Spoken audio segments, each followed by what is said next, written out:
Good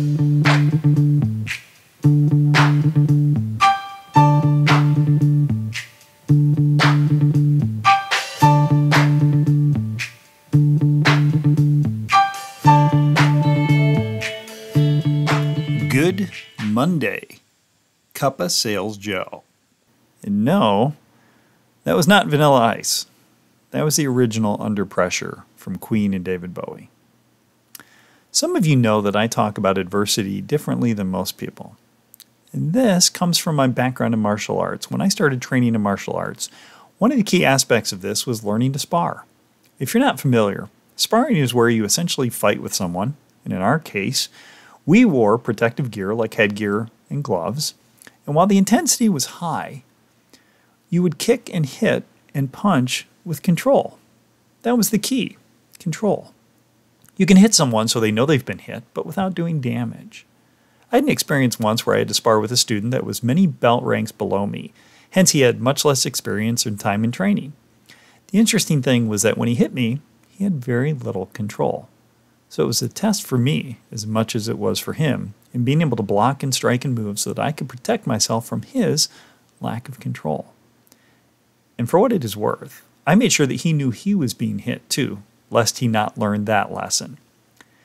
See, the whole approach we took to sparring was that you were never sparring with an opponent.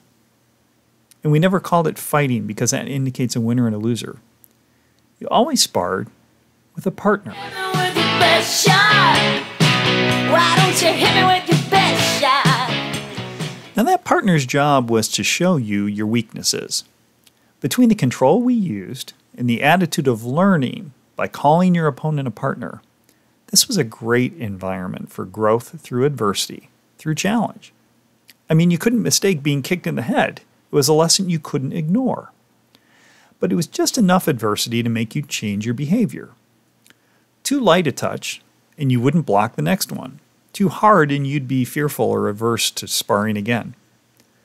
So we became very good at using a level of control and a level of reality or adversity to grow quickly and learn effectively.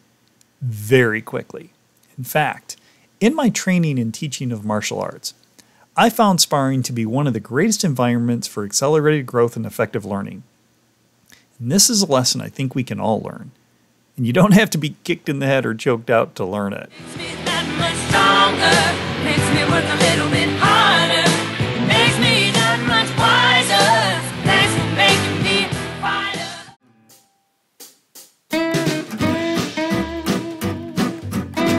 Hey CSJ, how would you like a partner that warms you inside, smooths out your mood, and maybe even gives you some energy that you need to conquer your day? Well, I can't make any promises that any one person will do that, but I can promise you that the right coffee will. And for me and lots of my listeners, that coffee is Mad Goat Coffee. And to make it easy, Sam the owner has extended a special offer of 10% off any order when you use the code CSJ. So, visit madgoatcoffee.com. Find some great stuff I know you'll love and use code CSJ to save 10%.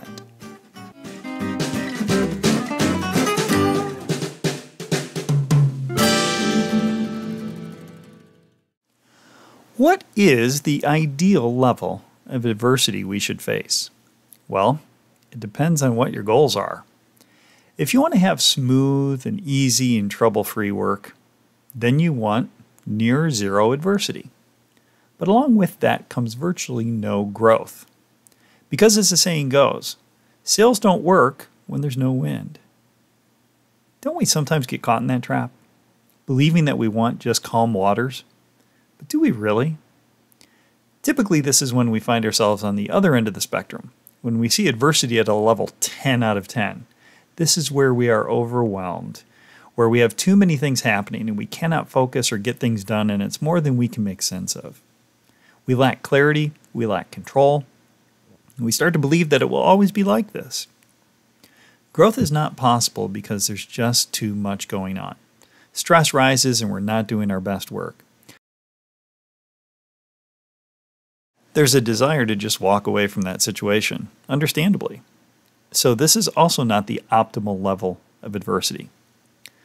Let's talk about somewhere between 0 and 10. Now, this is where you, personally based on your experience, your level of comfort with adversity, and your goals, will determine what is ideal for you. But I invite you to do this analysis, at least to acknowledge that what you may say in the moment isn't what's best for you in the long run.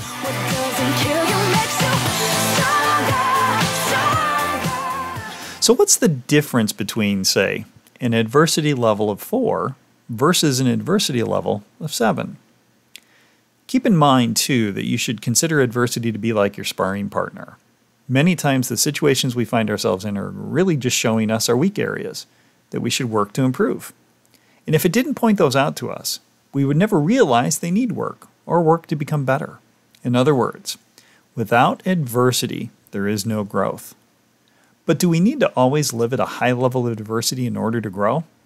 I argue no, because we can consciously approach this, and in fact, put ourselves in adverse conditions on purpose to facilitate growth. If we do this regularly, not only do we grow and get better, but we now realize that adversity is our partner, and we're able to use it for our good.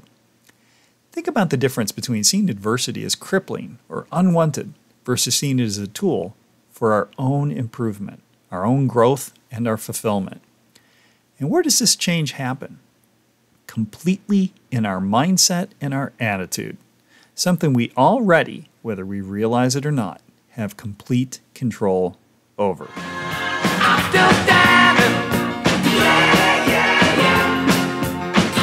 I'm still standing. So how do we put this into practice?